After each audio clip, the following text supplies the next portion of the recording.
Welcome to this episode of the Think Wildlife podcast. Today I speak to Markus Hofmeyr, who is the director of the Rhino Recovery Fund. As part of the Wildlife Conservation Network, the Rhino Recovery Fund supports various conservation projects involving rhinos in both Asia and Africa. We go into detail about the conservation of all 5 rhino species and in particular focus on the conservation of the Greater One-Horned Rhino in the state of Assam. Tune in to listen more and don't forget to share and subscribe to the podcast after listening to the episode.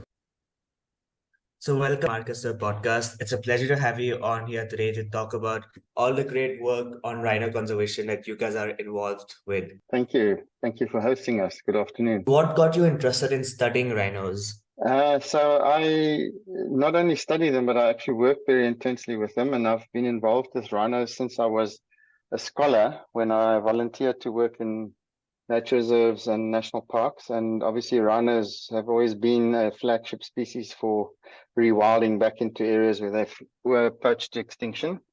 And then as a young wildlife veterinarian, I got very quickly got opportunities to translocate and work with rhinos in a wild setting. So pretty much since I was a teenager, I've been working directly and indirectly with rhino. And now I'm the director of the Rhino Recovery Fund, looking for good projects that are supporting rhino recovery.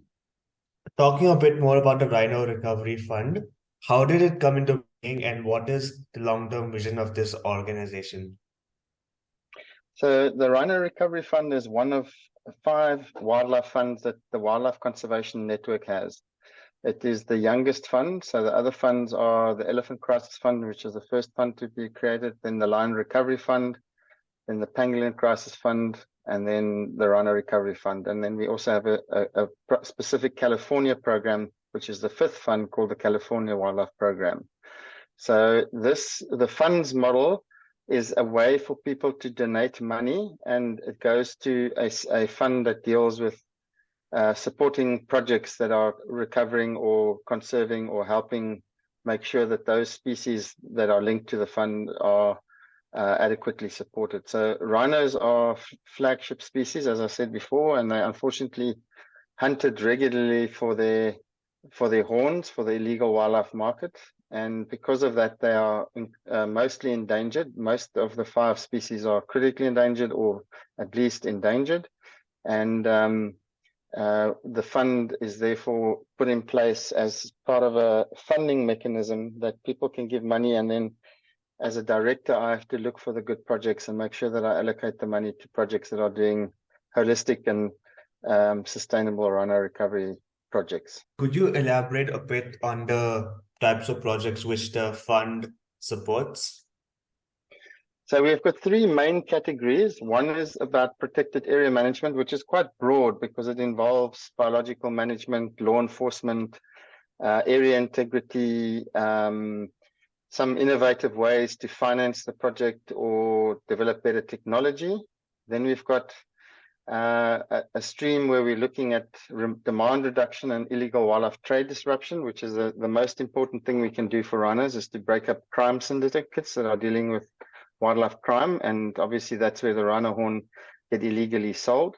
And then the last stream of funding goes to coexistence projects, where we are hoping to have more of those in the future, where rhinos and people coexist peacefully together. They're not a conflict species, but because of the high value of their horn, they're often very securely protected, or if you want to make sure that they don't get killed for their horn, they have to be securely protected. So we want to try and support projects that do a lot of community outreach works, where communities become stewards of rhino protection, and where benefits are directly or indirectly flowing to local stakeholders where rhinos occur. The Rhino Recovery Fund has partnered with an NGO in India called Aryanak for the conservation of the one-horned rhino. So what is this project about? So we've given Aryanak 2 grants now. So the first one we gave was to do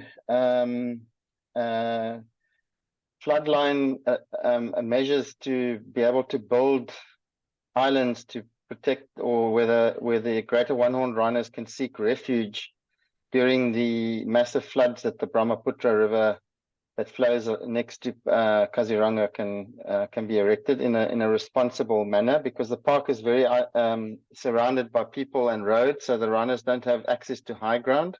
So building these mounds would be what is intended to help protect them against these massive floods. The other thing that we've supported by that grant was the removal of alien plants that are starting to infringe on rhino habitat.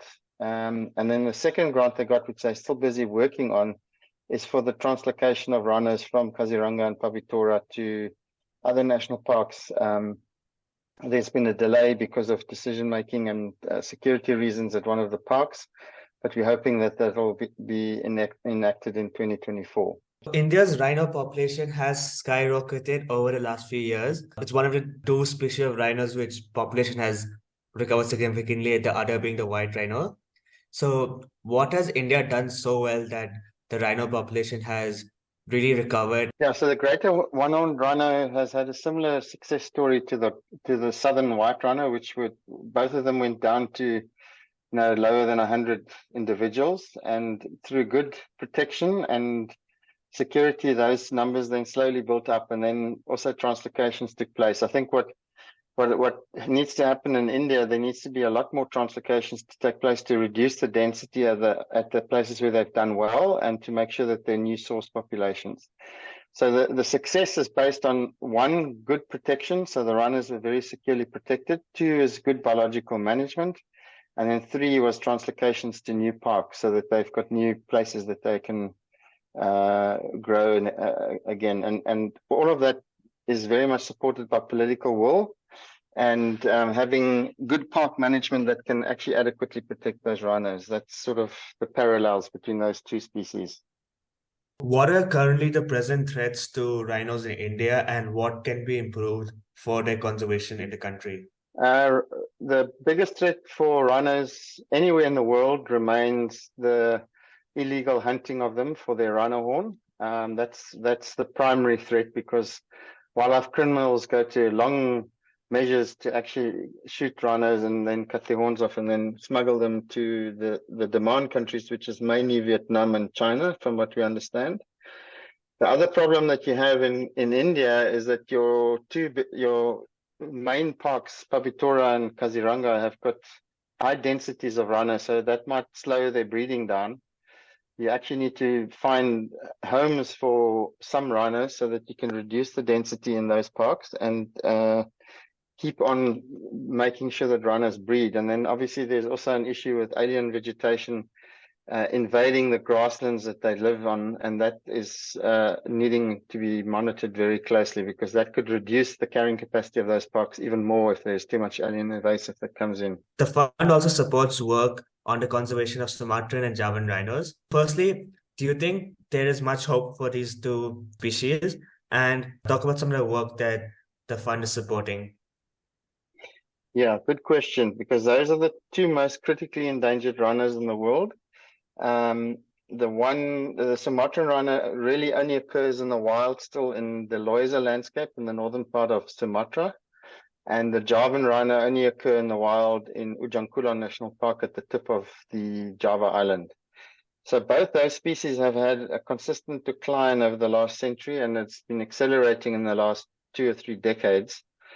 They too have been affected by illegal hunting, which was the primary cause of the decline. But they also have, because they live in jungles and preferentially live in lowland jungles, they've now been forced to be isolated in small parks or in landscapes that are not necessarily 100% ideal for them, because their habitat has been replaced by palm oil and rubber tree plantations. Or other forms of agriculture. And this is a serious threat, because it's very difficult to get those forest habitats recovered, because there's such pressure, human population pressure on those landscapes. I do see that if the Loiza system is properly protected, that there could be recovery of rhinos from there, and in the long distance future, some could be captured and taken back to parks where they've gone extinct, like we've done in South Africa and India.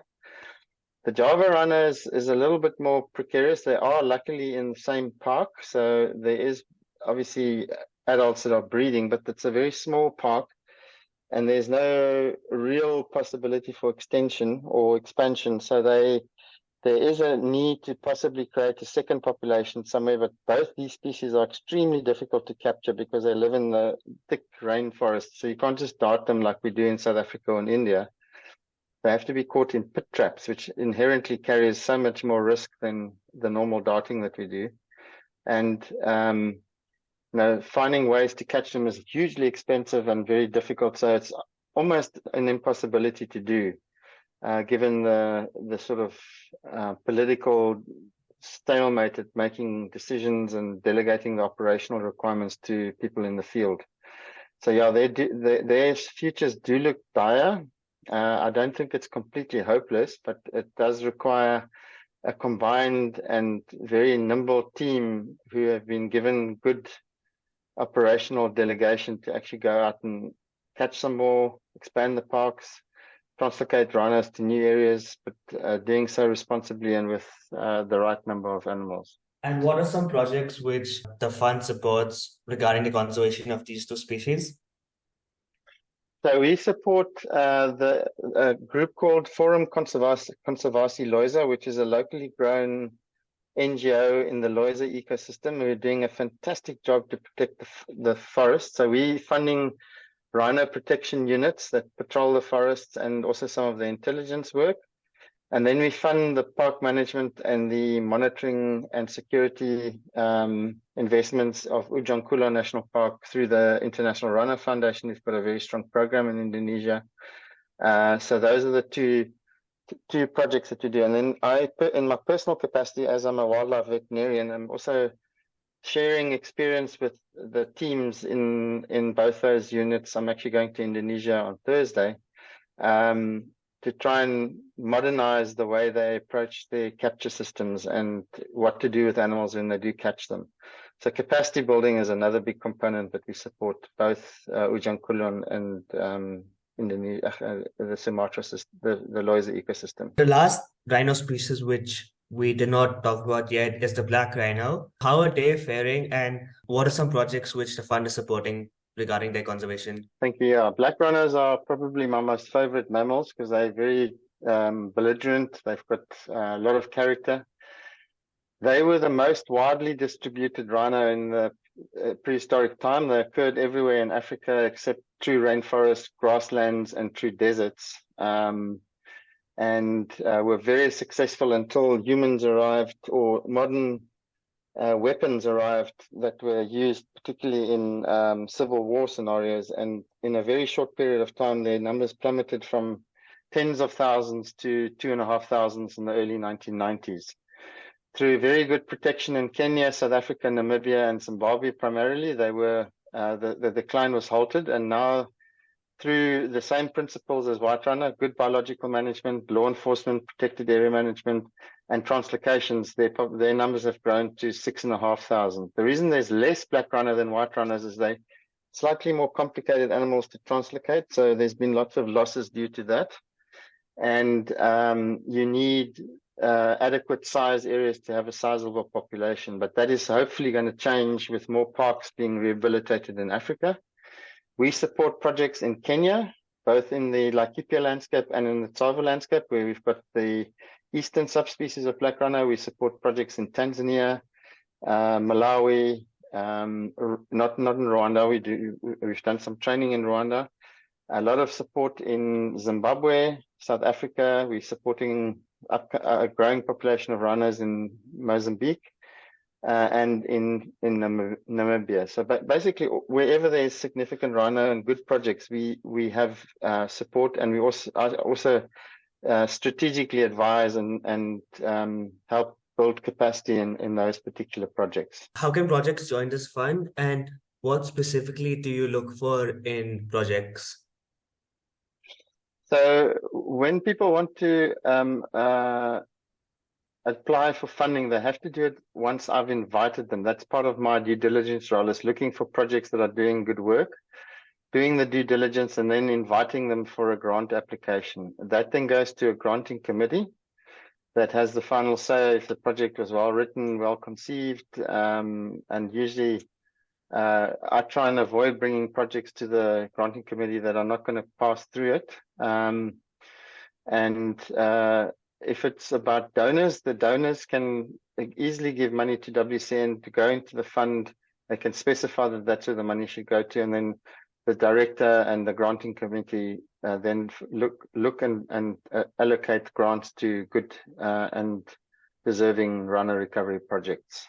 What have been some of the most prominent challenges you have faced both at the Rhino Recovery Fund and in your personal conservation career?